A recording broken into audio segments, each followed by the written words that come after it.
Bismillahirrahmanirrahim. Assalamu alaikum. My name is Dr. Mohammad Uzair Siddiq, working as Senior Registrar Qaeda Medical College Bahawalpur. This video is आज का जो हमारा topic है approach to respiratory system short cases. तो हमारा आज का topic ये है कि हमने रिस्पिरेटरी का शॉर्ट केसेस जो है एग्ज़ाम के अंदर हमने कैसे करना है। टारगेट ऑडियंस हमारी वही है IMM मेडिसिन एंड अलाइड के student, FCPS medicine as well as sub specialities super specialities के सारे स्टूडेंट्स जो पार्ट 2 में अपीयर होने जा रहे हैं, और MRCP पेसिस की जो तैयारी कर रहे हैं वो स्पेशली हमारे इंडियन सब कॉन्टिनेंट के अंदर जो उर्दू स्पीकिंग है और उन्होंने अपने आप को इंग्लिश में कन्वर्ट करना है, तो उनके लिए ये वीडियो बड़ी इंपॉर्टेंट है। तो हमेशा जैसे मैं पहले बताता हूँ, हर वीडियो की से पहले प्री रिक्विज़ी कि आपने अकेले नहीं, आपने अपना स्टडी पार्टनर के साथ तैयारी करनी है, अपनी एक बुक लिखनी है। जो मैं बताऊँगा हर पॉइंट को नोट करना है, पहले उसको ब्रेन के अंदर इम्पल्स बना के जनरेट करना है, अपने आप को सोचना है कि आप एग्जामिनेशन रूम के अंदर हैं, एग्जामिनर बैठे हुए हैं और आप पेशेंट के ऊपर सोच के ये स्कीम लिख रहे हैं। ठीक है, उसको याद करना है, उसको लिखना है और फिर बोल के एक दूसरे अपने पीयर को बताना है, ताकि इसकी मैक्सिमम प्रोडक्टिविटी स्कीम की ली जा सके कि आप ना कुछ स्टेप भूलें, और जब आपको इंग्लिश में अपनी एक्सप्लेन करना पड़े केस, तो आप इजीली इसमें से जो वर्ड फाइंडिंग है वो आप उसको बता सकें। ठीक हो गया जी। अच्छा, दूसरा, इस वीडियो को शुरू करने से पहले फिर वही, अगर कोई स्टैट में ये पहले वीडियो देख रहा है मेरी, तो उससे मेरी गुजारिश है कि वो जनरल फिजिकल एग्जामिनेशन की मेरी वीडियो कम से कम ज़रूर देख ले। तो उससे ये होगा कि जो हमने एक्सटेंशन करनी है वो उसके लिए आसान हो जाएगी, कि हमने कुछ चीज़ें हैं जो कॉमन रखी हुई हैं और वो GP में मैंने बताई हैं ज़रा लेंथी सी वीडियो के अंदर। ठीक है, तो अब हम टाइम ज़ाय बगैर जो है रिस्पिरेटरी का शॉर्ट केस करने जा रहे हैं। तो हर वीडियो से पहले मैंने आपको बताया हुआ है कि 4 चीज़ें हर शॉर्ट केस से पहले, मेन सिस्टम पे जाने से पहले सेम है। सबसे पहले है listen the command. Respiratory system में कमांड 2 तरह की हो सकती है, examine the front of the chest और examine the back of the chest. तो अपने कागज़ के ऊपर ये 2 कमांड लिख लें, या फ्रंट होगी या बैक होगी, उनकी स्कीम थोड़ी सी डिफरेंट होगी, मैं आपको बता देता हूँ। अच्छा, दूसरे नंबर पे क्या करना होता है, एग्जामिनर को लिसन करके सेकंड नंबर पे हम पेशेंट को अप्रोच करते हैं, इंट्रोडक्शन एंड कंसेंट। तो सेकंड पॉइंट था हमारा इंट्रो एंड कंसेंट। इसके मैंने जैसे आप पहली वीडियोस में बताया कि इसके 3 पार्ट हैं, अपना तारुफ कराना है, पेशेंट का नाम पूछना है। दूसरे नंबर पे आपने उसको बताना है कि मेरा नाम डॉक्टर मोहम्मद उज़ैर सिद्दीक है, आपका क्या नाम, आपका, मेरा नाम अली। अच्छा अली साहब, सेकंड पोर्शन, अली साहब मुझे आपके सीने का मुआयना करने का कहा गया है, तो उसके लिए मुझे आपके छाती से, सीने से कपड़ा हटाना होगा। अगर आप इजाज़त दें, क्या मैं कपड़ा हटा के आपका मुआयना कर सकता हूँ? तो वो कहेगा जी बिल्कुल आप कर सकते हैं।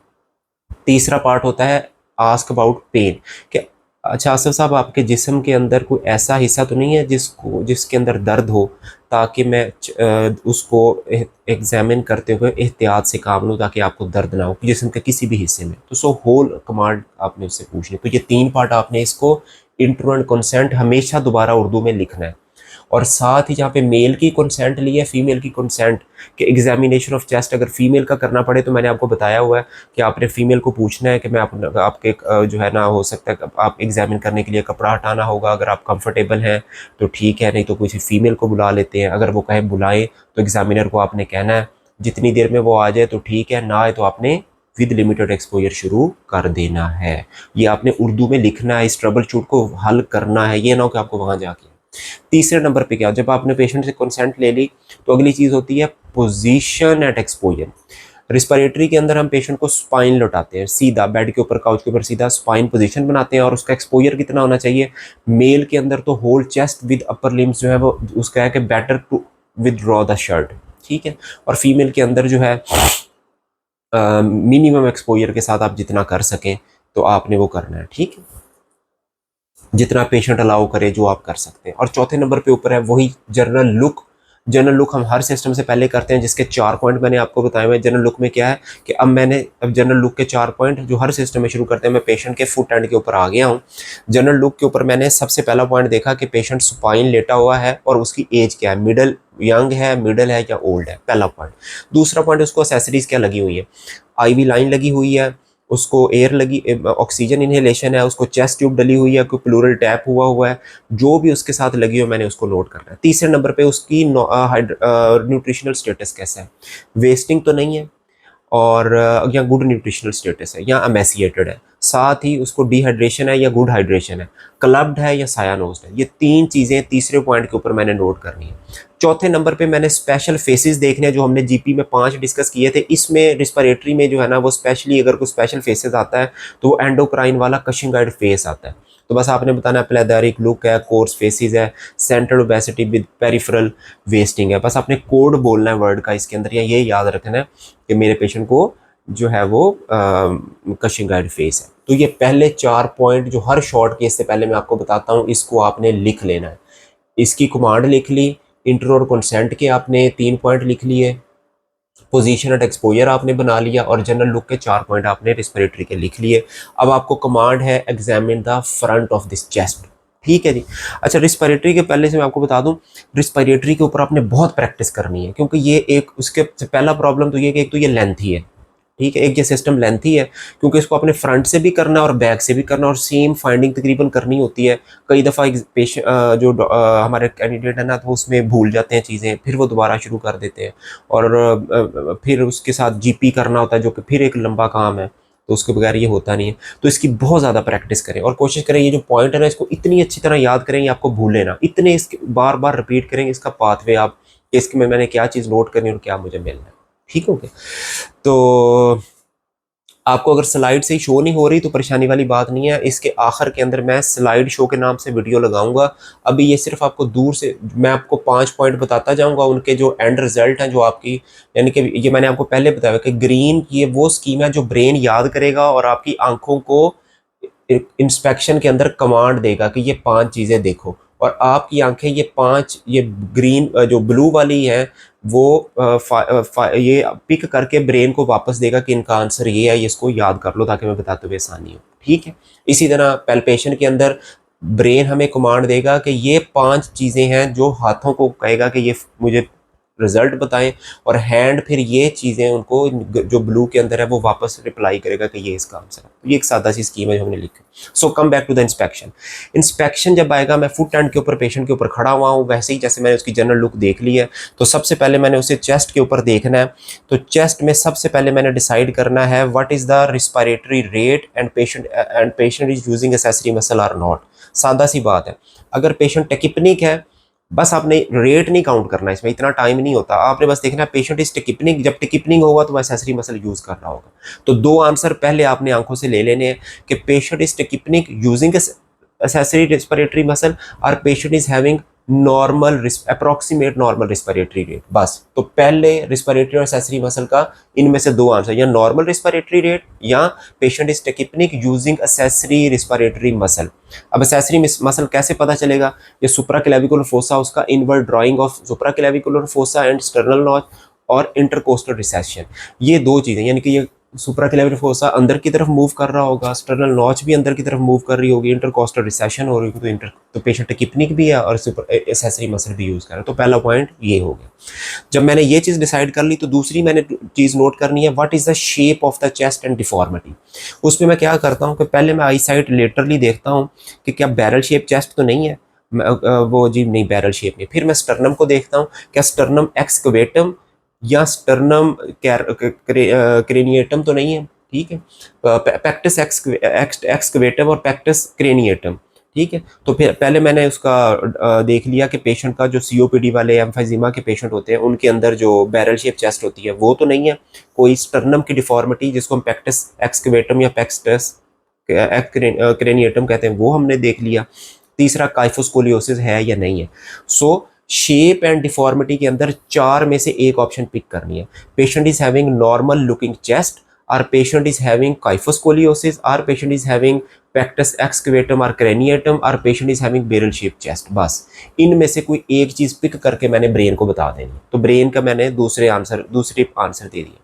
तीसरे नंबर के ऊपर मैंने जब शेप डिसाइड कर ली तो मैंने देखना है ट्रेकिया को। ट्रेकिया में मैंने नोट करना है ट्रेकियल टग तो नहीं आ रहा, ट्रेकिया ऊपर नीचे रिस्पिरेशन एक्सपिरेशन के साथ मूव तो नहीं कर रही, ट्रेकियल टग नहीं आ रहा, और सेंट्रल है या डेविएटेड है। बस एक answer, trachea is having trachea is central और trachea is deviated to one side and having tracheal tug. बस ये मेरा आंसर हो गया दूसरा।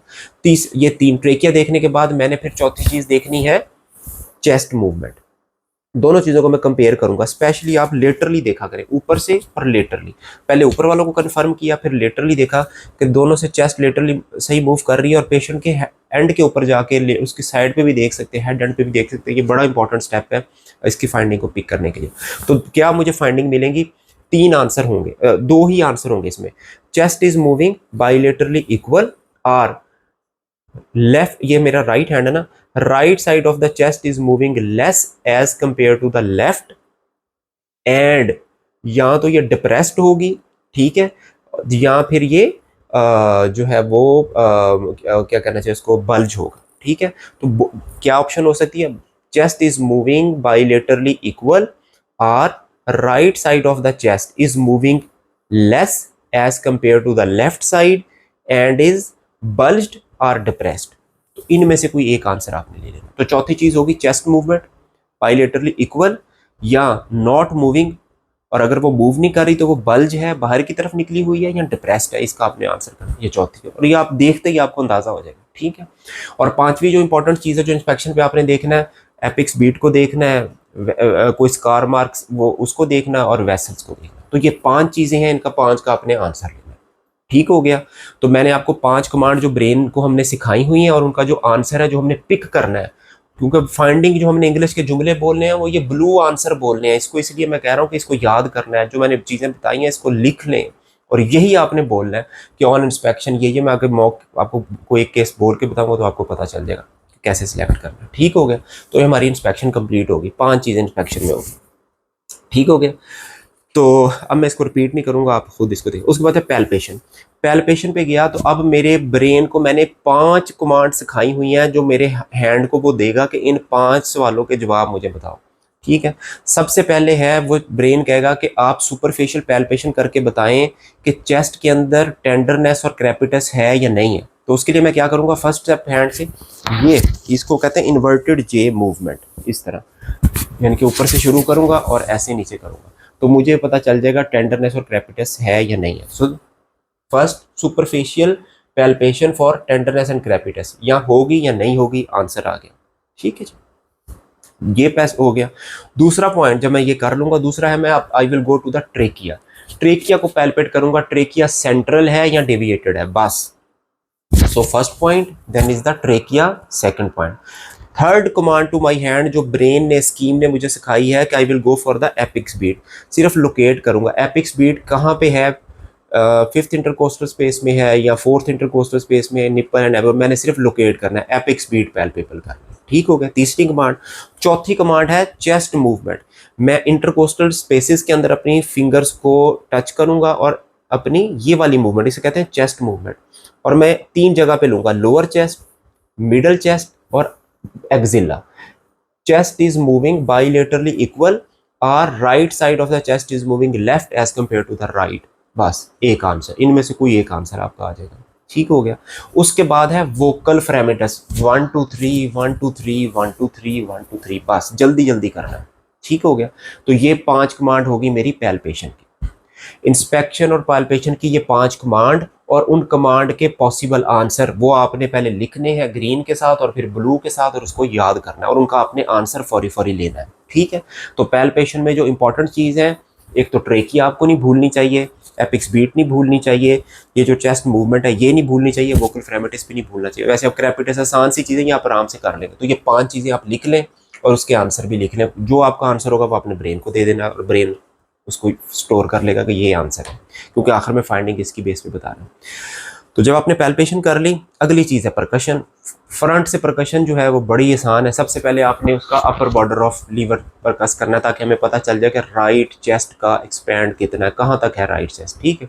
तो ये जब आपने कर लिया, उसके बाद फिर आपने दोनों साइडों को कंपेयर करने जाना, ठीक है, राइट लेफ्ट, फिर लेटरल को लेटरल से आपने परकशन करनी है। और परकशन करने के बाद आपके पास 4 में से एक आंसर हो सकता है। नंबर 1,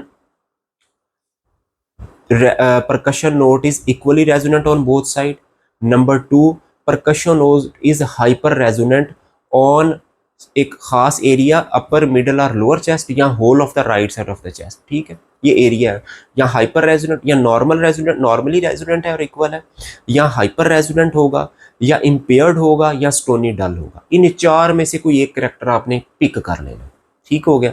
फ्रंट के ऊपर यूजली जो कोलैप्स आता है या ब्रोंकियल ब्रीथ की ज़्यादा कमांड होती है, तो यहाँ पर जो हम एक्सपेक्ट करते हैं फ्रंट के ऊपर, तो वो इम्पेयर्ड टू डल जो है ना वो हम एक्सपेक्ट करते हैं। या सीओपीडी का केस होगा तो एम्फाइसीमा वगैरह, तो उसमें हाइपर रेजोनेंट भी हो सकता है। ठीक है, लेकिन चार में से कोई एक आंसर परकशन करने के बाद आपने पिक कर लेना है। ठीक हो गया, तो ये आपकी परकशन कंप्लीट हो गई। तो यही है, और उसके आगे ये चार इनमें से आपने पिक कर लिया। Then is the auscultation. अब इसको गौर से सुनना है, इसकी कमांड को खास तरीके से लिखना है और उसकी फाइंडिंग को कैसे। चौथी चीज है ऑस्कल्टेशन। अब ऑस्कल्टेशन कैसे करनी है आपने, सबसे पहले स्टैथ को चेक कर लिया आपने, कानों पे लगाई, और आपने सबसे पहले उसको एक खास एरिया के ऊपर रखना है। ठीक है, यही करते हैं ना आप, ऑस्कल्टेशन करते हैं, इधर रखते हैं, फिर इधर रखते हैं, इधर रखते हैं, इधर करते हैं, और कंपेयर करते जाते हैं। अब करना क्या, आपने जहां पे रखी तो आपने जहां भी स्टैथ रखनी है 3 आंसर लेने हैं। शुरू शुरू में जब आप प्रैक्टिस कर रहे होंगे तो आपको ये करना मुश्किल लगेगा, लेकिन बाद में सबकॉन्शियसली वो तीनों चीज़ें खुद ब खुद पिक हो रही होंगी, आपका ब्रेन पिक करेगा। पहला answer, either breath sounds are audible or not, या जिस तरह कह ले इंटेंसिटी, ब्रेथ साउंड्स आ रही हैं या नहीं आ रही। पहला आंसर वो कहेगा आ रही है। Second, what is the character of breath sound, it is vesicular और इट इज ब्रोंकियल।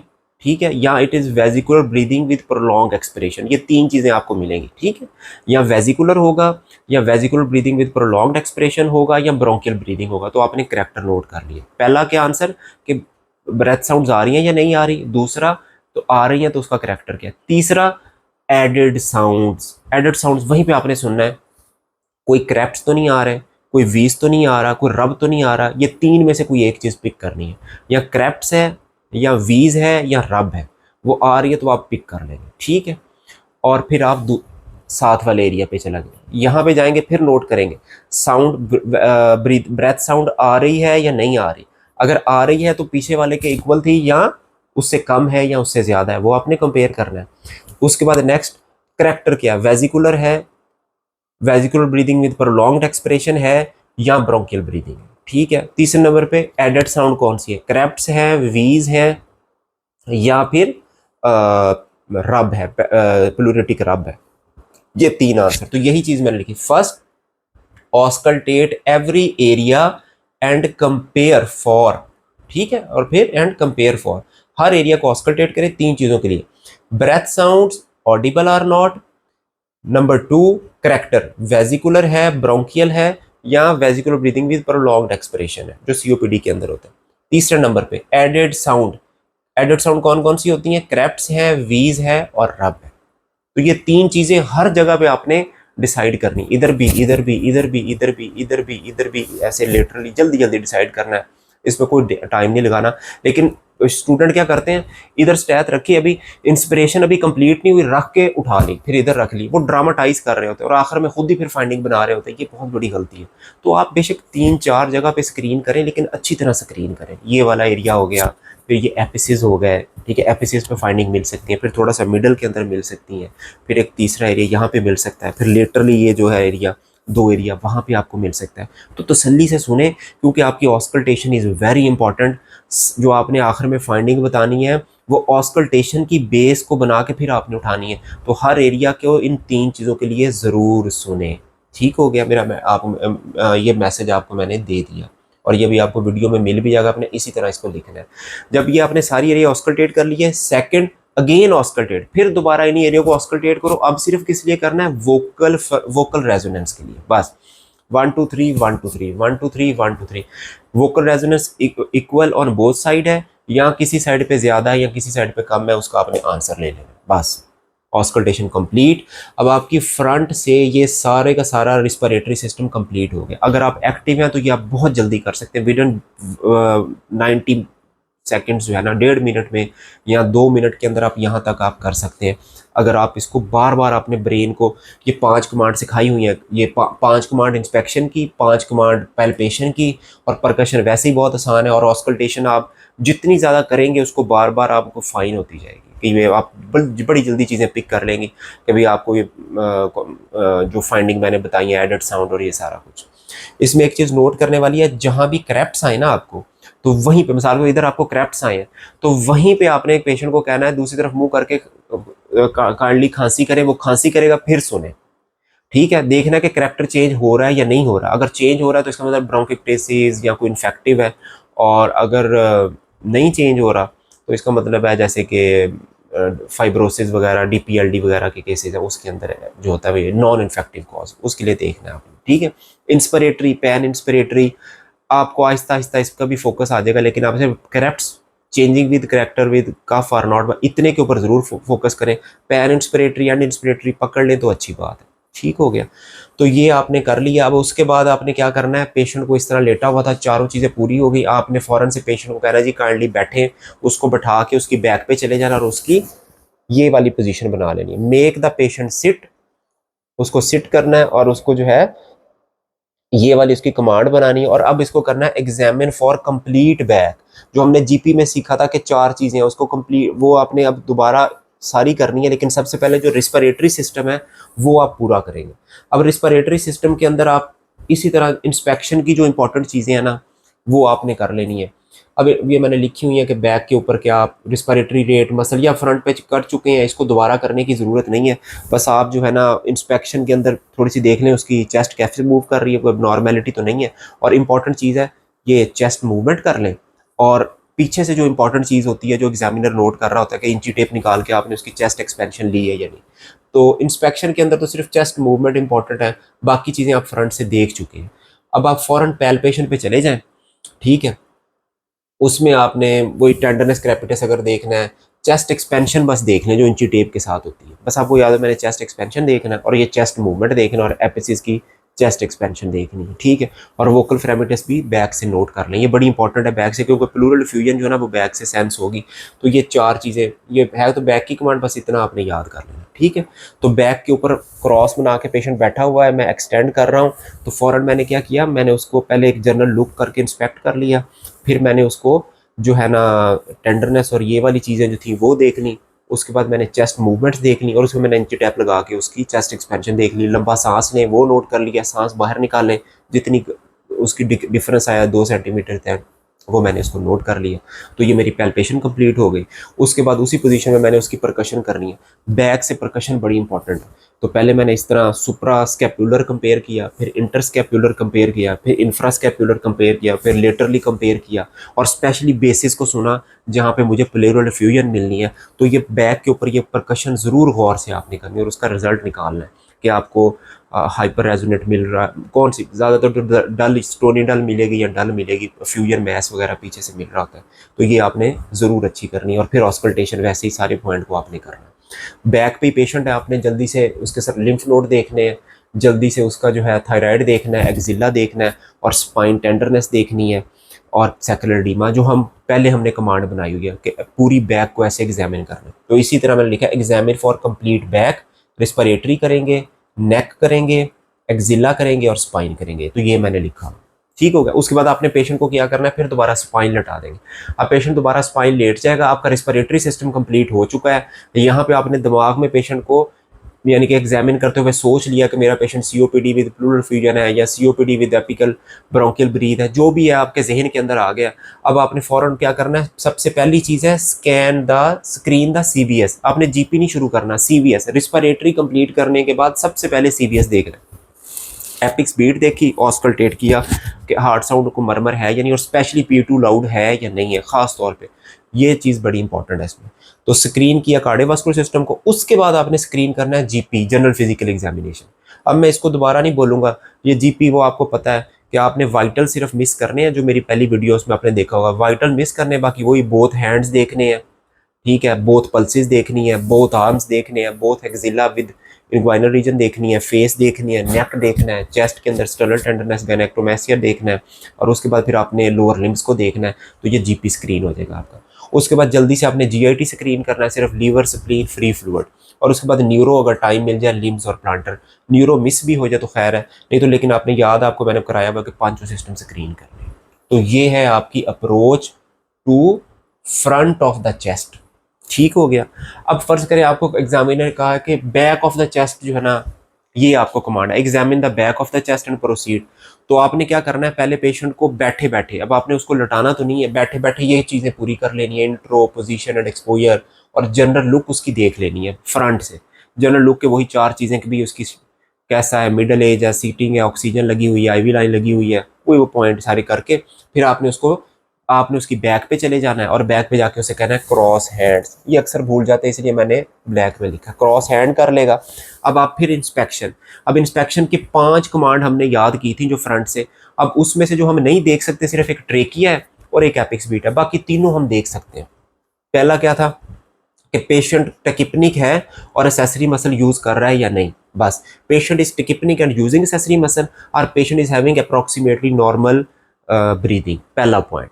दूसरे नंबर पे क्या था कि ट्रेकिया हम ऑब्जर्व नहीं कर सकते, वो मिस हो जाएगा। एपिक्स बीट हम ऑब्जर्व नहीं कर सकते, वो मिस हो जाएगा। Chest is moving bilaterally equal, या हो सकता है one side of the chest is not moving, जैसे कि राइट साइड पे प्लूरल फ्यूजन है, one side of the chest is not moving and it is having bulge, बस। या अगर कोई यहाँ पे मैस है और कोलैप्स वगैरह हुआ पड़ा है, तो आपको इस तरह लगे कि one side of the chest is not moving and scapula is depressing of scapula, वो जैसे कोलैप्स लंग के अंदर होता है ना, अजीब सी स्कैपुला हुआ पड़े, आप पिक्चर देखेंगे तो आपको पता चल जाए, तो एक वो फाइंडिंग हो सकती है। तो ये आपने इंस्पेक्शन पे नोट कर ली। उसके बाद पैल्पेशन पे जाना है, वही 5 कमांड है जो हमने फ्रंट से याद की थी। सबसे पहले आपने क्या देखनी है, ब्रेन को सिखाया हुआ है, पैल्पेशन की 5 कमांड बार बार बोलनी है। पहली कमांड क्या है, see the crepitus and tenderness by superficial palpation. तो मैंने सुपरफेशियल पैल्पेशन की, मैंने देख लिया crepitus and tenderness is present or not, ठीक हो गया। उसके बाद ट्रेकिया मेरे पास नहीं है, एपिक्स बीट नहीं है, तो मैं क्या कर सकता हूँ, पैल्पेशन पे बैक पे चेस्ट मूवमेंट, तो 3 जगह से चेस्ट मूवमेंट की, एपिसिस की चेस्ट मूवमेंट कर ली, इक्वल है या नॉट इक्वल। उसके बाद चेस्ट एक्सपेंशन कर ली, और उसके बाद फिर मैंने वोकल 1 2 3 1 2 3 1 2 3 कर ली, ठीक है। उसके बाद फिर वही परकशन जैसे मैंने अब बताया, ऑस्कल्टेशन जैसे मैंने बताया, फाइंडिंग ली और बैक को पूरा कर लिया, ठीक है। इंस्पेक्शन, पाल्पेशन, परकशन, ऑस्कल्टेशन, और बैठे बैठे ही कंप्लीट बैक एग्जामिनेशन, वही नेक देखी, थायराइड, एक्सिला, स्पाइन, ये कंप्लीट कर लेना। तो बैक का पूरा एग्जामिन कर लिया अब आपने, जो आपकी कमांड थी। अब आपने पेशेंट को सुपाइन लिटा देना। अब आपने फ्रंट ऑफ द चेस्ट दोबारा एग्जामिन करना। अब फ्रंट ऑफ द चेस्ट पे अब सारा कोशिश करें ना करें, अब बस स्क्रीन करें। मोटी मोटी स्क्रीन के अंदर क्या है, आप उसकी ट्रेकिया इंस्पेक्शन के ऊपर देख लें कुछ, आपको अगर जो है ना उसके चेस्ट के अंदर डिफॉल्ट जैसे बैरल शेप चेस्ट नहीं आप देख सके पीछे से, तो वो देख लें। कोई आपको पल्सेशंस वगैरह नज़र आ रही हैं तो वो देख लें। उसके बाद आप क्या करें, ट्रेकिया देखें जो सबसे इंपॉर्टेंट है, एपिक्स बीट को पैल्पेट करें और चेस्ट मूवमेंट आप देख लें, ठीक है। और 1 2 3 1 2 3 करा लें। परकशन जो है ना फ्रंट से अगर आप करना चाहें तो टाइम आपके पास है तो आप कर लें, ठीक है। उसको आपने जल्दी से अपर बॉर्डर करें और 3 से 4 जगह पे आप उसको कर लें, लेकिन पूरा ऐसे ना करें, बस 3 फ्रंट और 2 लेटरल, ये कर लें, आपको अंदाज़ा हो जाए कि आपको क्या मिले।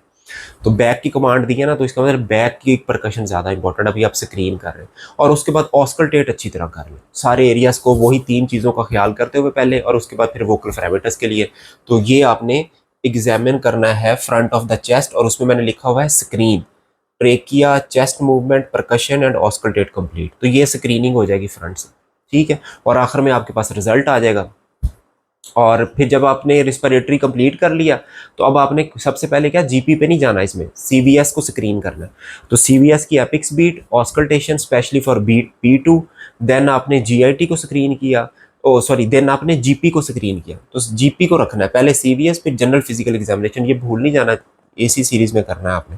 तो पूरा जीपी किया, फिर जीआईटी किया, और फिर स्क्रीन न्यूरो किया। सो फ्रंट से आ जाए तो ये स्कीम फॉलो करनी है, बैक से आ जाए तो ये स्कीम आपने फॉलो करनी है।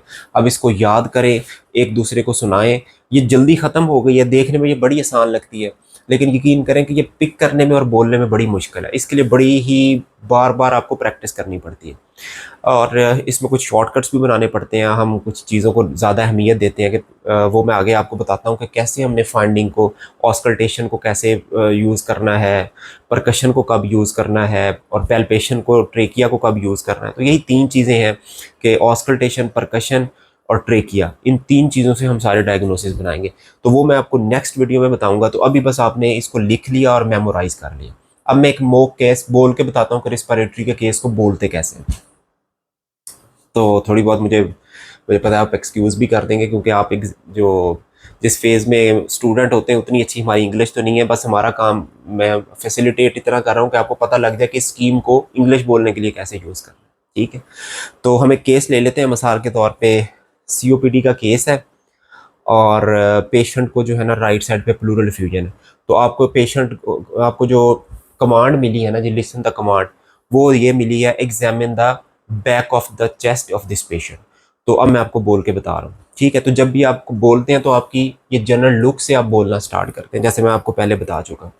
Thank you for giving me command to examine the back of the chest of this patient, a middle-aged person who is sitting comfortably in the bed, having IV line on the right side and oxygen at 2 liter, and the patient is having emaciated look, but normal hydration status, and there is no cyanosis or clubbing on observation. Patient is having plethoric look, with central obesity and peripheral wasting, most probably Cushingite phase. On examining the back of the chest, patient is tachypnic and using extra respiratory muscles with intercostal drying of the intercostal recession. Patient is having both side of the chest is moving bilaterally equal, and shape of the chest is normal. Chest is moving bilaterally equal. There is on palpation, there is no crepitus or tenderness. Chest is moving bilaterally equal with total chest expansion of 3 centimeter. Patient is having increased vocal fragments on but equal on both sides. On percussion note in supra, inter and infrascapular region is equal but somewhat hyperresonant, and it is reduced. Percussion node is dull in the right infrascapular region. Percussion node is dull in the right infrascapular region, but in all other regions it is equal, and seems to be hyperresonant. On auscultation, patient is having vesicular breathing with prolonged expiration in all areas except right infrascapular region, where breath sound is absent and overlying vocal resonance is also reduced. On the front of the chest, I have found nearly same findings, with trachea displaced to the opposite side, and apex beat is in the 5th intercostal space below the nipple, and both heart sound are audible with loud P2. Otherwise, I cannot find anything significant in the respiratory system. On extension, after cardiology, in the GP, patient is having pallor on the palm, and there are multiple lymph nodes is palpable in the cervical as well as the axillary region. Largest one is in 2 into the 3 centimeter. It is hard in consistency. Otherwise, general physical examination is unremarkable except pedal edema. GIT is also unremarkable. There is no hepatosplenomegaly, and there is no sign of free fluid and non-focal neurology. So on this basis, my diagnosis is that patient is having COPD with iatrogenic, with a Cushingite phase and signs of right-sided pleural effusion. सो मैंने आपको ये इस तरह बताया, ठीक है। तो plural fusion, अब आपने देखा कि COPD को आपने किस तरह बताना है कि इंस्पेक्शन के अंदर COPD के अंदर क्या क्या आपको मिल सकता है। एक तो ये कि वो सेसरी मसल यूज़ कर रहा होगा, नंबर 1। बैरल शेप चेस्ट हो सकती है या नॉर्मल भी हो सकती है, ट्रेकियल टग हो सकता है और नहीं भी हो सकता, ये सारी चीज़ें नॉर्मल मिलेंगी। पैल्पेशन के अंदर जो है, चूंकि पेशेंट को प्लूरल फ्यूजन थी, तो मैं ये वोकल फ्रेमिटस गलत बता गया, तो वोकल फ्रेमिटस भी उसकी रिड्यूस थी। ये मैंने आपको थोड़ी सी जो है ना सारी फाइंडिंग नॉर्मल बता दी थी, लेकिन प्लूरल फ्यूजन में वोकल फ्रेमेटस जो है ना ये रिड्यूस होगी। बाकी परकशन मैंने आपको बता दी कि इंफ्रास्कैपुलर रीजन के ऊपर उसका परकशन नोट जो है वो डल है, और ऑस्कल्टेशन पे वेजिकल ब्रीदिंग प्रोलॉन्ग्ड एक्सपिरेशन थी, सिर्फ उसका जो राइट इंफ्रास्कैपुलर रीजन था वहाँ पे ब्रेथ साउंड नहीं आ रही थी, और वोकल रेजोनेंस जो है वो रिड्यूस थी। सो मैंने इन चारों फाइंडिंग को सामने रखते हुए सीओपीडी को भी डिफेंड किया और प्लूरल फ्यूजन को भी डिफेंड किया, सिवाय ये वाली फाइंडिंग मेरी गलत हो गई। तो इसको मैं जब बार बार बोलूंगा तो मुझे पता चल जाएगा कि मैंने जब फ्यूजन बोलनी है तो मैंने कहाँ कहाँ से चीज़ों को लेके आना है। मैं अब इसके अंदर हो सकता है कि मेरे से मिस हो जाए, कि हो सकता है साइड पे चेस्ट मूवमेंट ना हो, लेकिन ये मैंने बताई नहीं, लेकिन हो सकता है कि चेस्ट मूवमेंट उस वक्त उस साइड की एब्सेंट हो। तो ये चीज़ें आपने इस तरह कोरिलेट करती जानी है, ठीक है। तो इस तरह आपने बताना, और एक्सटेंशन भी मैंने बता दिया। अब हम एक और केस करके देख लेते हैं, हो सकता है उसको मजीद बार बार बोलने से ये बेहतरी होती है। आप इसको जितना बोलेंगे ये आपके सामने होगी। अगर मैं देख के बोलूँ तो शायद बहुत अच्छा बोल, लेकिन आपने कोशिश करनी है कि ये जहन में रखें और ज़ुबानी फाइंडिंग आपने बतानी है। तो अब हम अगला केस कर लेते हैं कि पेशेंट को जो है ना जी, फ़र्ज़ कर लेते हैं कि सीओपीडी का पेशेंट है और कमांड मिली है फ्रंट ऑफ द चेस्ट, और जो है ना राइट साइड के ऊपर उसको ना मिडल ऑफ द चेस्ट के ऊपर एक ब्रोंकियल ब्रीथ का पैच पड़ा हुआ है, ठीक है, और वो साइड ऑफ द चेस्ट जो है ना वो डिप्रेस्ड है। तो अब इसको बोल के देख लेते हैं, ठीक है। तो फिर यहीं से स्टार्ट करेंगे। Thank you for giving me command to examine this middle age person who is sitting comfortable in the bed, having oxygen supply at 2 liter, and having normal hydration status but emaciated look, not having clubbing or cyanosis, and no special faces is observable. On inspection of the front of the chest, patient is having patient is tachypnic using accessory respiratory muscle. Tracheal tug is there, and trachea is deviated towards the right side, and the right side of the chest is moving less as compared to the left side, and it is also depressed. Um, Otherwise, there are no observable pulsation, scar mark, or stria is there. Palpation of the chest, there is no tenderness or crepitus. Trachea is deviated towards the lights to the right side. Chest expansion is reduced on the right side, and the patient is having reduce having um, increased vocal fragments on the right side of the chest. Percussion note is also impaired to dull over the right upper and middle chest, but it is normally resonant on the left side of the chest. On auscultation, patient is having vesicular breathing with prolonged expiration in all sides of the chest interiorly, except in the right middle chest where patient is having bronchial breathing with with increased vocal resonance. Same finding is confirmed from examining the back of the chest. On extension of that, I have found patient is having apex beat in the fifth intercostal space with normal heart sound. P2 is not loud. Or further extension, the GP, I have found patient is having pallor is there, palmar erythema is there, flapping tremor is there, but there are no observable lymph node in any region. Neck examination is unremarkable. Sternal tender is negative, but and pedal edema is negative. There is no visceromegaly in the abdomen, and neuro is non-focal. On these findings, my diagnosis is that patient is having COPD with right lung collapse or right lung fibrosis. ठीक हो गया। तो ये मैंने एक case बनाया और उसको बोला है।